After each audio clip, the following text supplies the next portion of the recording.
All Inclusive, a podcast on inclusion, innovation, and social justice with Jay Ruderman.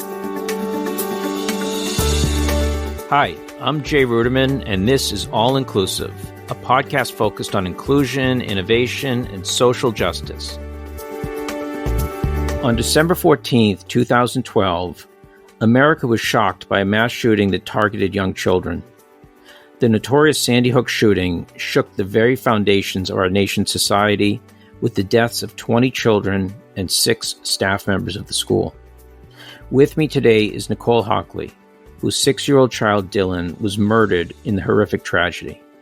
Because of her horrific experience, Nicole co-founded the Sandy Hook Promise, a nonprofit organization that strives to make the Sandy Hook shooting the last one. Nicole, welcome to All Inclusive. Thank you so much for having me, Jay. So, Nicole, I know this must be so difficult for you, and I can't even imagine what you went through.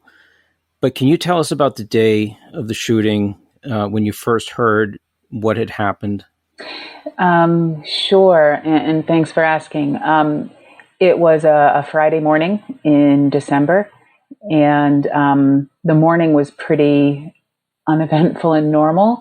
I woke up my 2 boys. Dylan was 6 at the time and in 1st grade, and Jake was 8 and in 3rd grade at the time.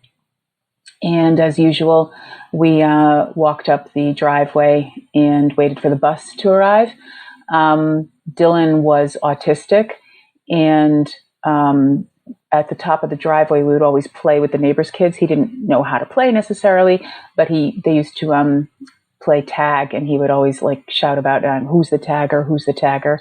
And there was a weird moment before he got on the bus, which is stuck in my mind. There's a lot of things, obviously, that stick in my mind from that day. But we had a little routine because, like a lot of little boys, Dylan had a love-dislike relationship with school. And we used to count down the days. And so as we would walk up the driveway, Monday was 5 days school, 2 days no school. Tuesday was 4 days school, 2 days no school. And this helped him understand days of the week and heading toward the weekend. So Friday would normally be 1 day school, 2 days no school. And as he was preparing to get on the bus, he looked at me and he said, "Last day school, Mommy." And I said, "That's right, D, 1 day school, 2 days no school." And he just kind of nodded at me and said, "Last day school, Mommy." And then he got on the bus. And that was the last time I ever saw him alive. I was at an exercise class when a call came through from a friend letting me know that there was a shooting at the school where we both had our children. I collapsed to the floor in my class, and one of my other friends collected me and took me in her car to drive to Sandy Hook, which is only a few miles away from where I was. And as you got closer, there were just cars and police cars and sirens, and the streets were jammed. So I got out of the car and started running to where the school was. There were just so many people there. This is a school with several hundred children, and it was complete chaos. And there's a fire station at the front driveway to the school, and they were sending everyone there.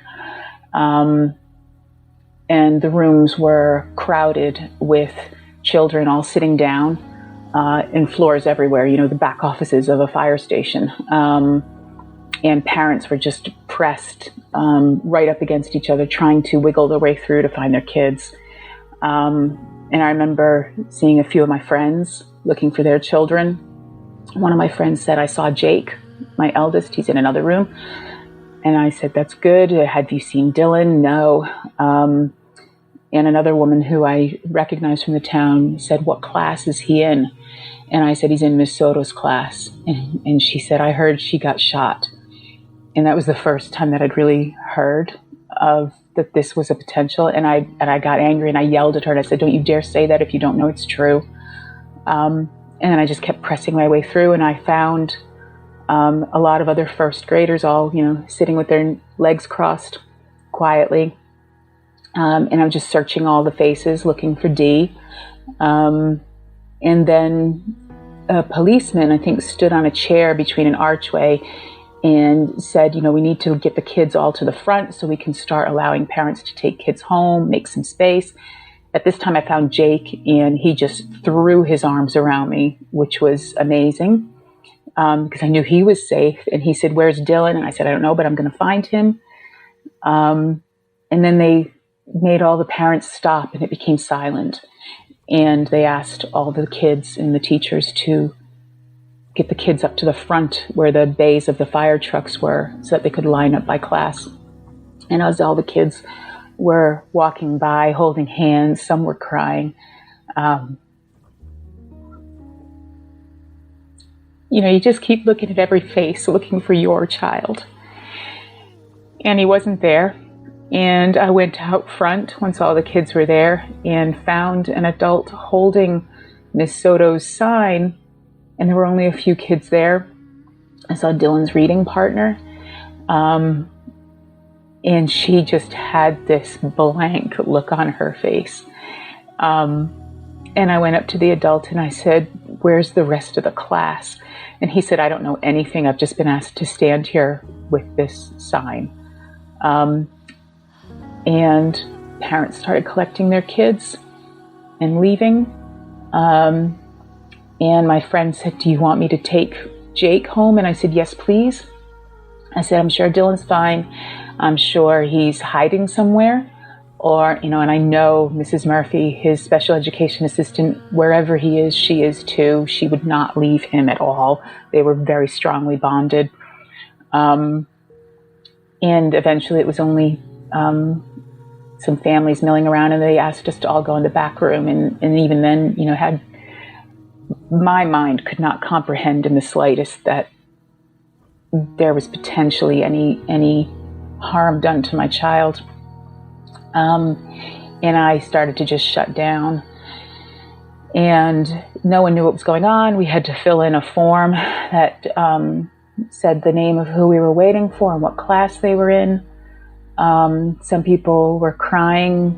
Some people couldn't stop talking. They were on their phones. I did not want to go on my phone. I just reached out to my husband and I said, "You need to get here because I'm all alone and I don't know what's going on." And then they let us know that a lot of people had been killed. Again, no more details.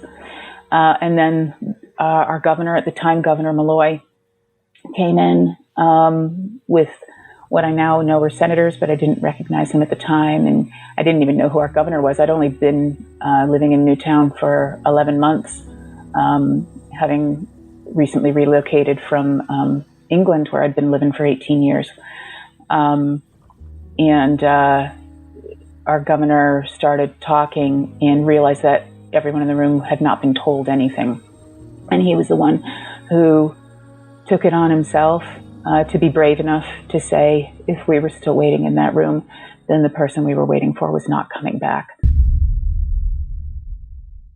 Yelling, crying, screaming, just complete pain. And I just shut down because that's what I do. And shortly after that, my husband arrived. We were assigned a police officer to take us home. Ironically, my street and house was also shut off because the killer lived across the street from me, which we didn't even know at that point. I didn't know why our street was closed off. And we went directly to where Jake was with our neighbors from a few doors down. And I was not able to talk at this point. And so my husband had to tell Jake that Dylan had been killed. And I have never heard a child sound like that. He was howling like an animal. And we just went upstairs to a bedroom and pretty much stayed there the entire weekend.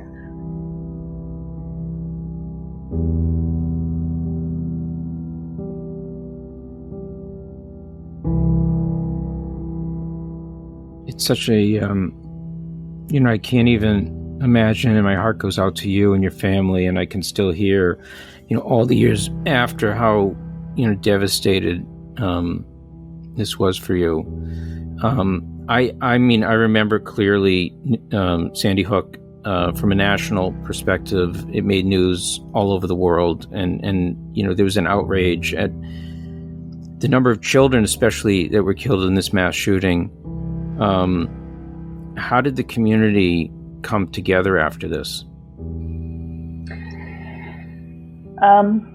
At the start, the community came together very strongly, and I didn't totally recognize all of that at first because I was just very much focused on my family. But the outpouring of support from Newtown, from around the world, was amazing. And,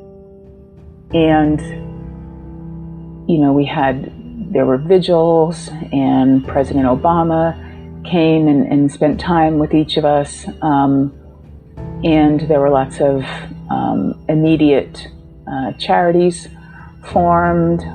People didn't know where to send things. There was a warehouse that was literally filled with gifts. I mean, everything from paintings of the 26, of paintings of individual children, mountains of teddy bears, some really bizarre things as well. But it was a time of united grief. And, for some people, then they need to go back to their lives. And for others, divisions start, because I think after every tragedy I've seen since then, now that I'm so much more attuned to it, there's always a coming together, and then people want to do different things to try to prevent it. And it creates issues and tensions. But for my community, some people had already come together. So I want to talk about Sandy Hook Promise and what the organization is focused on doing. But before I get to that, something like this has ramifications that will go on for a lifetime for those that were touched. And I know that there are people in the community who are affected who have since died by suicide. So something like this just has ramifications. And unfortunately, as we're going to talk about a little bit later, these mass shootings are something that are quite a common occurrence in the United States. But tell us a little bit about Sandy Hook Promise and what the organization does. Well, we are focused very much outside of Newtown. There is a lot of ongoing trauma and grief and issues as a result of what happened at Sandy Hook School that will affect this entire generation. And I continue to keep an eye out for warning signs in my own son, who's now 16, and still remembers that day and what he heard and saw. But for Sandy Hook Promise, our mission is to ensure that this tragedy doesn't continue to happen in future. We envision a future where no child ever has to experience the devastation of a school shooting. And we do that by teaching people how to recognize the signs. In all of the research, when determining the strategy, it became very clear that to create behavioral change, there's a lot of levers that you can pull. Education and programs, grassroots voice, legal action, policy action, political action. And the gun violence prevention movement had only ever focused really on policy. And then soon after, politics. But no one was really teaching how to prevent it. And while Sandy Hook Promise still very much advocates for legislation in the area of mental health awareness and funding and gun violence prevention and safe access, we are well aware that you can't legislate for behavior. You need to create a behavioral change first and then have legislation to enforce it or reinforce it. So we're very much focused on, from all the school shootings that I've studied, from the meetings with the FBI, from meeting with mental health experts, social movement experts, academic experts, gun owners, non-gun owners. We decided we need to teach kids how to lead this change by teaching them, how do you recognize signs of someone who's in crisis, whether that is from self-harm, harm towards others, or anywhere on that spectrum of violence, from bullying to something that could eventually escalate into self-harm, eating disorders, dating violence, domestic abuse, into homicide and suicide. How do you recognize those signs and then intervene to get that person help? Speaking to a trusted adult, using an anonymous reporting system, fostering inclusivity and connection so that something doesn't escalate. And that's where our programs are. How do we teach kids to recognize these signs? Because there are always signs. 4 out of 5 school shooters tell someone before they commit an act of violence. 7 out of 10 people who die by suicide exhibit signs and signals. So these are all opportunities for intervention. And that's what we're teaching. So, I find it to be extremely powerful, to go from, and we'll talk a little bit about, guns, that, guns are the problem and we have to legislate, to let's look at people who are in trouble that could become, mass shooters. I've never encountered that before, but I think that that's a very powerful way of looking at that, and in a way, very spiritual, to open yourself up and to say, listen, I'm going to go to an area that's probably really uncomfortable for me and deal with people that could have been in the same place as the person that killed my son, and work in that area. But let's draw back a little bit and talk about gun violence in America. Why do these shootings happen regularly in the United States? Not just, someone taking their own life, but going and trying to kill as many people as they can. And it doesn't happen as much in other parts of the world. Yeah. And I've heard so many ideas and hypotheses as to why that is. Is it violent video games? Is it a mental health issue? Is it, when you get right down to it, it's about access to weapons, because violent video games are not just the sole, are not just in the United States. People that have issues with mental wellness or coping issues, that is not the sole purview of the United States as well. What is different is access to weaponry. And that comes down to our Second Amendment and the way it's been translated to mean that anyone can have any gun they want at any time. And it's become such a political discussion, so partisan and so based in fear, that it's really hard sometimes to break through to have logical conversations. And, it's not about taking something away. It's not about being pro-gun or anti-gun. It's about protecting kids. And that's something we can all agree on. So if we start from that basis and figure things out, but the problem in America is, there's, 330 million people and more guns than that. Right. And the fear messaging that comes out from more of the pro-gun lobby is, you need to be armed to the hilt in order to defend yourself.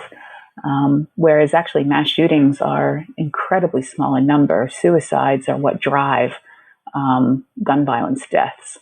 And that is all about access and poor storage, and lack of safety. So I read an article that you authored with Laura Dern, the actress, which said in 2020, 23 million guns were sold, which was a huge jump from previous years, and that in this year alone, we're sort of not even halfway through the year, but there's been 47 mass shootings so far in the United States, and over 200 children have died as a result. This is a national disgrace. And why, I mean, without getting too political, why our state and our federal government, why are they not able to do more to prevent this? Sadly, they are very able to do more to prevent this. The problem is politics. It's become a political issue rather than a public safety issue.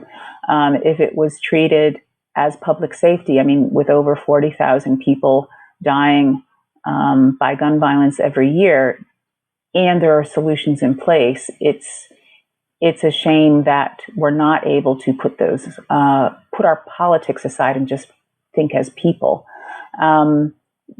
There's a lot of work that we can do at a grassroots level as well. I don't think it's just the job of politicians. It's around how we look out for each other. It's around how we respect and include each other. It's also around, being able to speak up. We're a bit of in the past, we've been a bit of a bystander culture. I will video what's happening, but I won't intervene. It's someone else's responsibility to do that, rather than being upstanders and leaning in and saying, this person needs help and I'm going to do something about it. So there is a behavioral change that's needed for all of us. In addition to then, having our politicians be upstanders as well. Do you think that we've, as a society in America, become in some ways immune to these shootings happening, and just say, okay, well, this is just part of life living in America? I mean, will they ever stop, or do you think that we're just going to wake up every week or every other week and just hear about something like this happening? I absolutely believe it's going to stop, and that's my life's mission. So I will always believe that. I think there is an element of desensitization, but it's more coming from a sense of apathy or a sense of it'll never happen to me. We find, unfortunately, that most people only become active in this issue once it has touched them. And with 40,000 people dying every year, mass shootings on the increase, there is soon going to be a point in time when it is hard to find someone who hasn't been touched by gun violence. And I think that will be a big turning point. But, I'd rather us not have to wait until we get there and take action now instead. Right. I want to talk about the shooter. And I know this is sensitive. The killer, Adam Lanza. What do we know about him and how he got to that point of doing, something so terrible and outrageous? Well, having met with, having certainly read the police report several times, and having met with the behavioral analysis unit who did some profiling on him, I think the main thing is this was a troubled person who had a lot of issues, observable issues throughout his life, and they were not intervened on. His mother, he was prescribed medicine. He didn't take the medicine. He was prescribed therapies. They were ended. His mother was an enabler, as far as my opinion is, in terms of allowing his behavior to go unchecked and unsupported with help that could have stopped him from escalating. We don't know the exact triggering moment, but some of these signs were evident even in his elementary school years, with drawings about killing, stories about that he wrote, which a teacher did bring to light, but nothing happened about it. He was incredibly isolated. He isolated himself in his own house, put blankets up, duct taped up over all the windows, had very little interaction with his own mother. This was someone who had no connection, potentially had an untreated illness as well, and had other drivers that made him want to go for infamy and the easy kill of an elementary school. And he had completely unfettered access to weapons. There were lots of guns in the house. They were not kept in a locked safe. Many were found in his own bedroom closet. I had a friend in high school who died by suicide by a gun, and the family had a lot of guns in the house. And I mean, I think I've seen your writings. You know, guns are extremely, extremely dangerous items, and they're all over the place. And you know, the access to them that children may have is just a lethal combination. But you talked about what qualities he had, or what was going through in his life. Are there commonalities between other mass shooters? Are they showing some of the same, you know, traits that we should be looking out for? Yeah, it is around these signs. These are usually escalating acts of self-harm or violence that go unchecked and unintervened on, and it just continues to grow. So that's why I'm so focused on upstream violence prevention. How early in the cycle can we create interventions and stop the next escalation from happening? Because it is a spectrum of violence. No one snaps and overnight becomes a mass shooter. There's no such thing of that. This is something that grows. And while one sign isn't necessarily enough, it's about the accumulation of signs and the increased amount of them over time that really are a signal that someone is in deep trouble of self-harm or violence to others and needs an intervention. And that's where the focus needs to be: early intervention, early support, and obviously lack of access to means to carry out any act of self-harm or violence to others. So, Nicole, you mentioned one thing in a previous answer, and I just wanted to see what you meant by that. People who are looking for infamy. What did you mean by that? He, according to the police reports, he had been studying previous mass shootings such as Columbine in depth and wanted to get a higher kill rate. He wanted to be remembered as having killed the most people. I think for most of us, it's a really difficult thing to wrap our heads around. I mean, I know it happens all the time. You know, we can list, you know, many, many famous, you know, mass shootings where a lot of people have been killed, including children. It's just so difficult to wrap your head around, you know, the idea, not that, I mean, death by suicide happens. It's frequent. You know, we should work against it and raise stigma and educate people.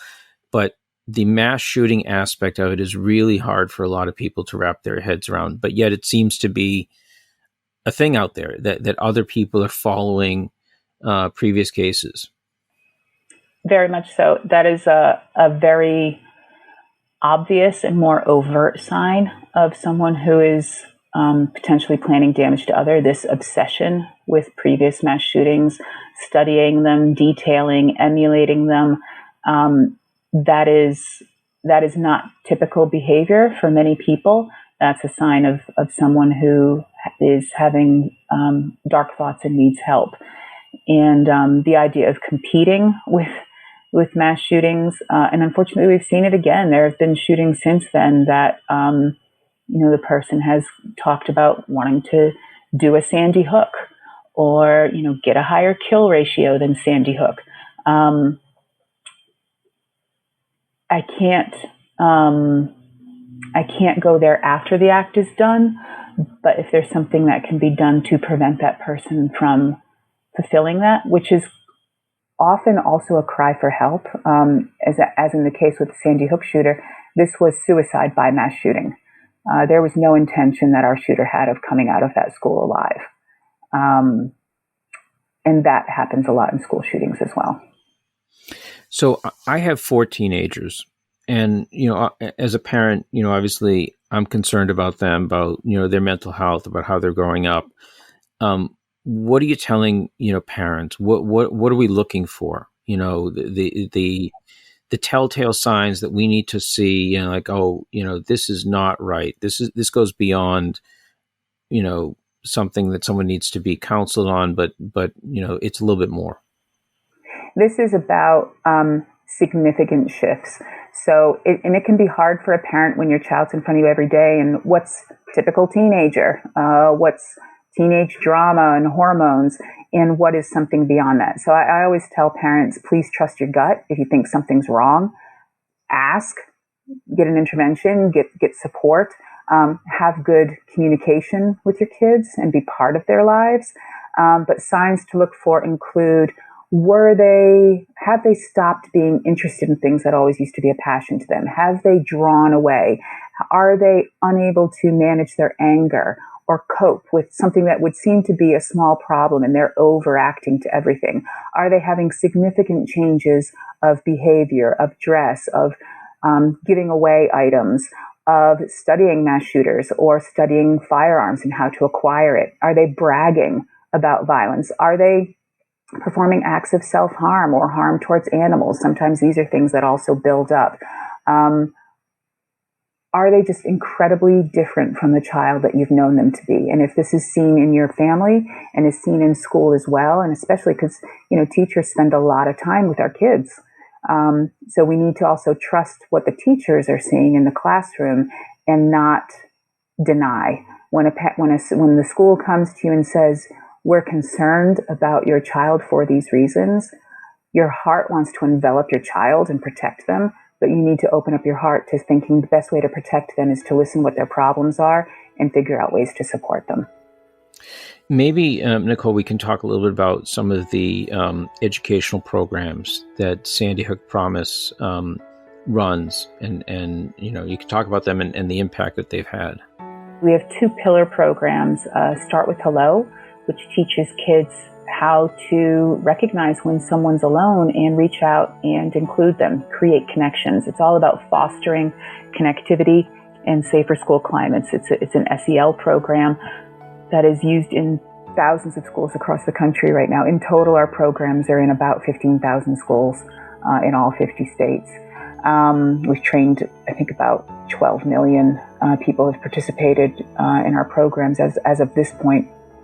Our other pillar program is Say Something, where we specifically focus on teaching kids how do you recognize signs and signals in your friends, particularly on social media, where so much communication is done, and how to then tell a trusted adult or use a different system if your school has an anonymous reporting system, or we then launched our own anonymous reporting system in 2018, so that we're not expecting kids to create the interventions. We're saying go to an adult, a trusted adult or an expert, and let them say, this is what I'm seeing, this is what I'm nervous about, and this person needs your help, and then allow the adult or the expert to do the intervention. But those 2 programs in themselves have reduced bullying. They've reduced isolation in things like lunchrooms.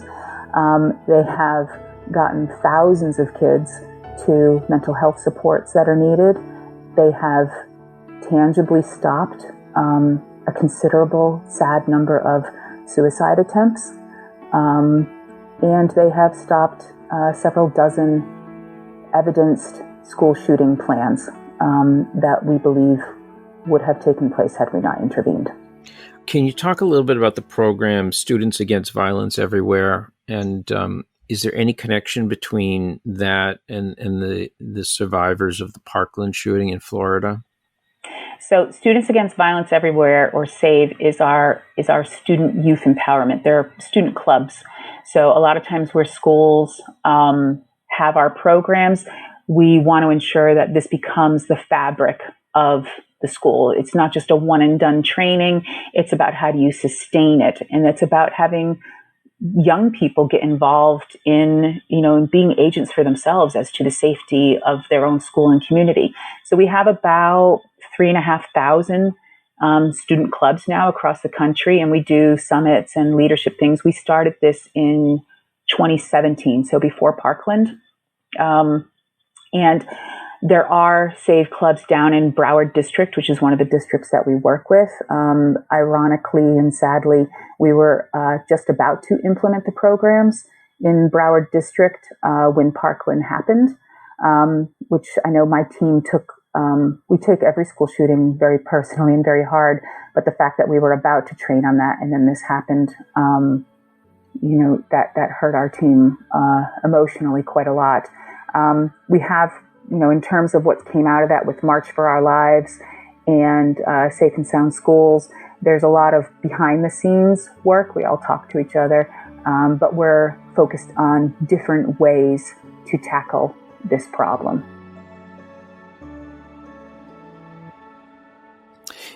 Finally, I just wanted to ask you, in many things I've read, you refer to Dylan as my butterfly. Yeah. Can you talk a little bit about that? Yeah. So Dylan was autistic, and he had, limited verbal skills. I was very fortunate that he was good with touch and a huge cuddler. He used to hold on to me like a koala bear half the time. And just a very happy boy. He also, like a lot of kids on the spectrum, had repetitive movements. He was a flapper. So whenever he got excited, he would jump up and down and flap his arms. And we used to joke that he was just going to, take off and fly away one day. But I think he was 4 or 5 when I asked him, why do you flap? And I really wasn't expecting him to answer because of his verbal skills, but he looked at me and he said, because I'm a beautiful butterfly. And at his funeral, which was a week after the shooting, and my husband and I were, addressing the people there, I started to talk about the butterfly effect and the theory that a butterfly flapping its wings on one side of the world can create change on the other side of the world. And I said that Dylan and all those that we lost that day were butterflies, and their energy was going to create change. So Dylan, is our butterfly, and he is that force for change. And now when I have the honor to go out to schools around the country, and this is no word of a lie, when I'm addressing assemblies with several hundred kids, I see all their shining faces, and then I see those light bulbs go off over their heads as we're talking to them, and they know that they can make a difference. And then all I see are butterflies, because it's the kids that are going to make this change happen.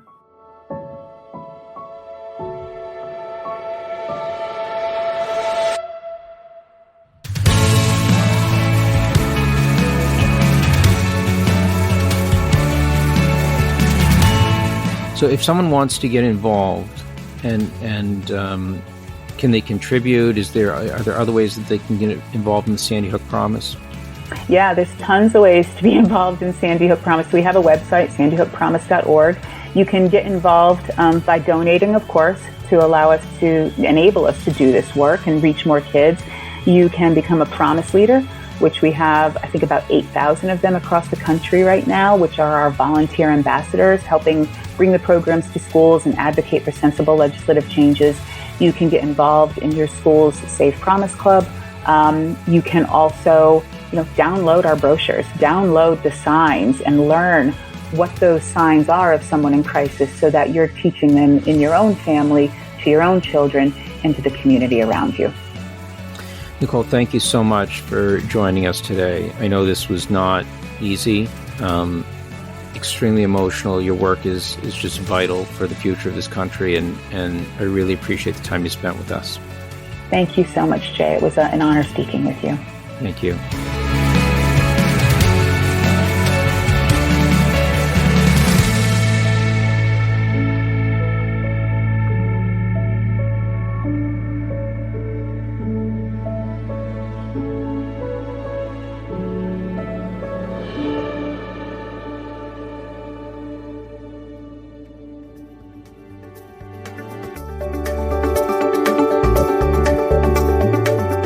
All Inclusive is a production of the Ruderman Family Foundation. Our key mission is the full inclusion of people with disabilities in all aspects of society. You can find All Inclusive on Apple Podcasts, Google Play, Spotify, and Stitcher. To view the show notes, transcripts, or to learn more, go to rudermanfoundation.org/all-inclusive. Have an idea for a podcast? Be sure to tweet at Jay Ruderman.